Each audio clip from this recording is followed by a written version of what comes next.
Hello, friends, and welcome to today's episode. As he watched the video on the camera he'd found, his stomach turned into a knot. His hands were shaking, and sweat was running down his face. He tried as hard as he could to keep his breathing steady as he dialed 911 and waited for someone to answer. He had only agreed to pick up his neighbor's mail while he was away. So, what did he do? How come? Clinton Martell's next-door neighbor was out of the ordinary. He had to clench his teeth every time he pulled into his driveway. His next-door neighbor was always around to bother him. In the past week, he had seen his friend cough up cinnamon, dump a bucket of cold water on himself, and sit on his car as it went down the hill. Clinton's hands got tighter on the wheel of his car with each new thing that made him angry. So, Clinton's next-door friend was in his mid-20s and didn't have a job. His big dream was to become a well-known YouTube star. But none of the movies he had posted so far seemed to get a lot of views. Dylan would jump around and do tricks in front of his cheap, broken-down camera. He just hoped that one of them would get more people to watch, which hadn't happened so far. One morning, Dylan knocked on Clinton's door and told him that he was going for something crazy that would make him famous. Clinton didn't care where he was going, but he did agree to have his mail picked up for him while he was gone. Clinton was actually glad that Dylan was leaving. When he pulled into the driveway, he could take a deep breath. But something in the back of his mind told him that his neighbor's big stunt would affect him in some way, and he was correct. For the first few days, Clinton was happy. For once, the area was quiet. He reluctantly kept his friend in his garage, as he had promised. But something would come that would completely change Clinton's life. Up until that point, he hadn't gotten much mail, just a few bills and membership to different services. Then, in the evening, a big box showed up. The package had a big red label that said "Return to Sender" on it.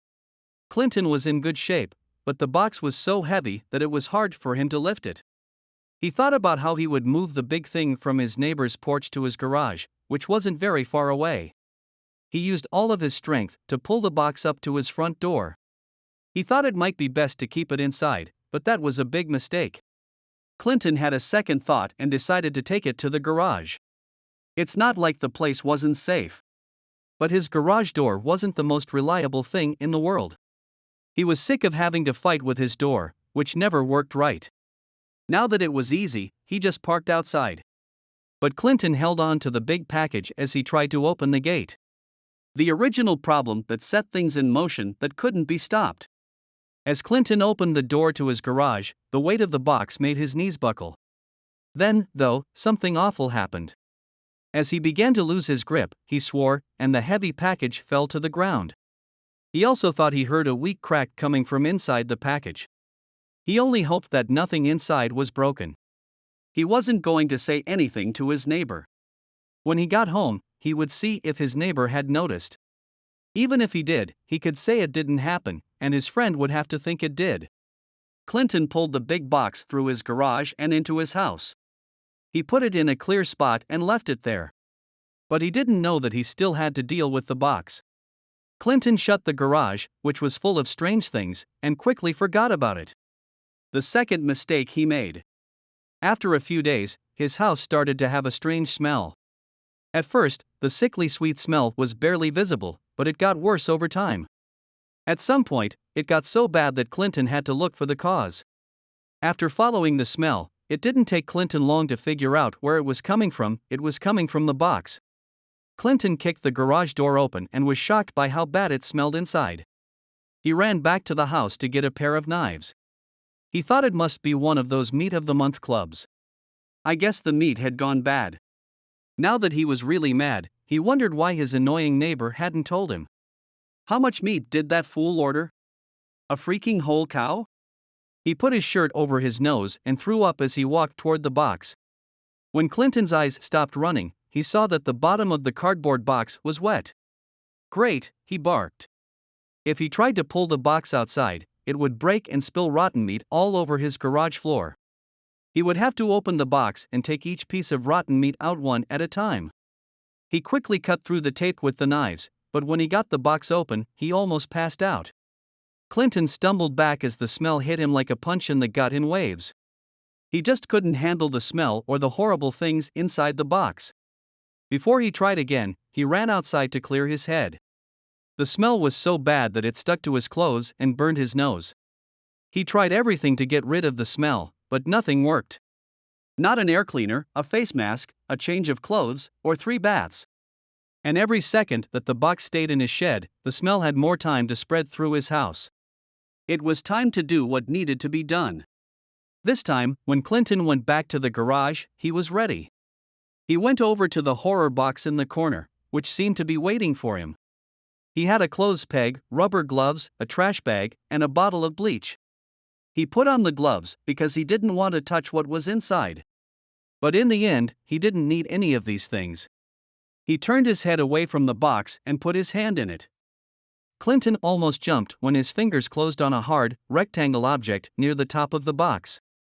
He thought it would be something soft and wet. He slowly pulls it out and is surprised to find an old digital camera. Now Clinton knows that the contents of the box are much more dangerous than a bad meat of the month club. His heart started to beat fast. Clinton finds the switch that says on and presses and holds it for a few seconds. All of a sudden, the camera starts to beep. He is so surprised by the noise that he jumps at it. He looks at the blank screen that folds out and presses play. He hears the sound, which is the mic being dragged across cardboard, and the picture starts to become clear. The camera turns off when the low battery icon flashes on the screen. He rushes back inside to plug in the camera.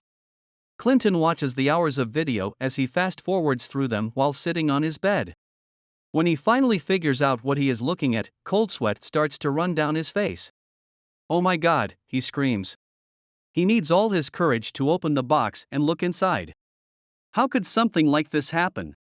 He yells at the camera for no reason. He didn't agree to do this. He takes a deep breath and stumbles back to the garage to the terror inside. He quickly looks over the side of the box and covers his face with one hand so he doesn't throw up.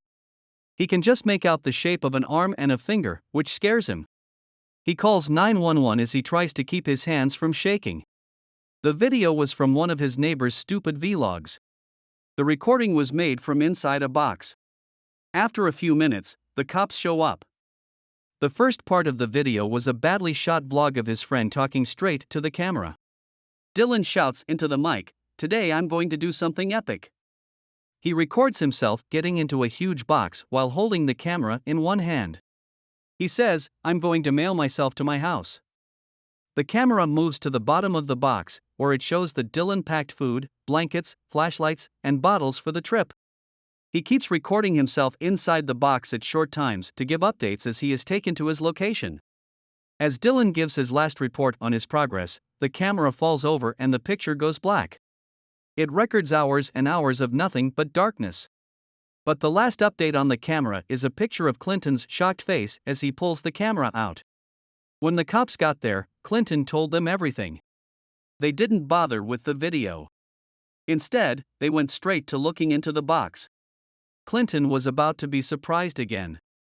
The cops took out 5 military-grade cans of putrescine that were hooked up to a complicated timer so that the stinky riot bombs would go off every hour on the hour. Putrescine is a drug that smells almost exactly like the smell of biological matter going bad. In the box, they also found a dummy and some bags of concrete. What was Dylan guilty of? Now, Dylan needs to get the credit he deserves. He set up the whole thing to be a complicated, if not disgusting, joke. He used another box that was sitting in his bedroom to record the video. He put a dummy inside the box and then filled it with concrete. He connected the cans of putrescine to the wires so that the box would smell bad. He put the camera in the box next. So, where was he right then? Dylan didn't think that the joke would lead to the cops being called. He thought that Clinton would figure out that the box contained a mannequin, understand that he'd been tricked, and that would be the end of the game. But the joke went very badly wrong. Both the cops and Dylan's poor victim were not amused at all.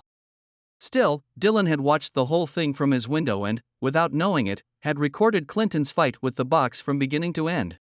He got the idea from the latest internet trend. Vloggers who wanted to get more attention were really mailing themselves to different places. With such hilarious and honest trick videos, he must be a YouTube star by now, right? That's it for today, friends. Please let us know what you think about this story. Thank you for watching, and we'll see you soon for more amazing stories.